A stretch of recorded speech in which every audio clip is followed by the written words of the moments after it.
ปราสาทบันเตียปีจวนประวัติปราสา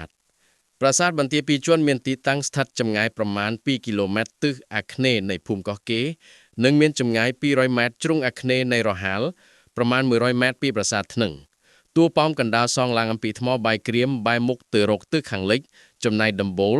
ផ្ដៃទ្វារនិងមេទ្វារធ្វើអំពីថ្មផកត្រូវរលំធ្លាក់មកលើដីហើយមានកំពូល5ធ្វើអំពីឥដ្ឋផ្សេងទៀតពុតជុំវិញដោយមានតួប៉ម2នៅគ្រប់ទិសទាំង4ធំៗតួប៉មរណបទាំង8នេះបែរមុខចេញក្រៅផ្ទុយពីតួប៉មសំខាន់លោកបានបញ្យល់ថាប្រាសាទនេះមានតួប៉មចំនួន9ស្ថិតជាក្រុមចំណែកហោតារីឬហោត្រៃធ្វើអំពីឥដ្ឋនិងកំពែងមាន2ជាន់ប៉មជុំវិញដែលកំពែងខាងក្នុងឬកំពែងទី1ធ្វើអំពីថ្មបាយក្រៀម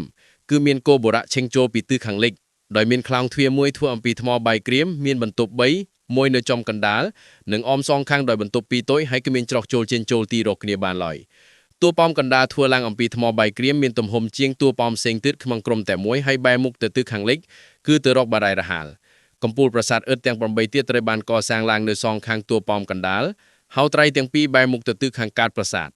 ហោត្រៃទាំងពីរនៅសល់មេទ្វារបញ្ឈរមួយទៀតនៅសល់រូបរាងទ្វារបញ្ឆោតខាងក្រោយศิลาចារឹកប្រាសាទបន្ទាយពីជួនលេខ K680 បង្ហាញថាព្រះបាទជ័យវរ្ម័នទី4ខឹម928ខឹម941បានស្ថាបនាប្រាសាទនេះនៅឆ្នាំ859សករាជនិងឆ្នាំ937នៃគ្រិស្តសករាជដើម្បីថ្វាយដល់ទេពព្រហ្មព្រះនាមប្រជាបតីស្វរៈនៅក្នុងបរិវេណប្រាសាទបន្ទាយពីជួនក៏មានសល់បំណែកបដិមាមួយចំនួនដែរដូចជាបំណែកខ្លួនសត្វគ្រុឌជាដើមយើងសង្កេតឃើញមានការស្ថាបនាឡើងវិញឬកែប្រែនៅតំបន់កោះកេរដល់ដូចជាប្រាសាទផ្សេងៗទៀតក្នុងព្រះរាជាណាចក្រកម្ពុជាទទួលរងការវិវត្តដូចគ្នាពលគឺប្រាសាទធម៌បានប្រើប្រាស់នៅឧបករណ៍ធន់ស្រាលបន្ទាប់មកបានសាងសង់ជាថ្មីប្រើសម្ភារៈប្រើប្រាស់បានយូរដោយមិនប៉ះពាល់ដល់ប្លង់ប្រាសាទដើមឡើយ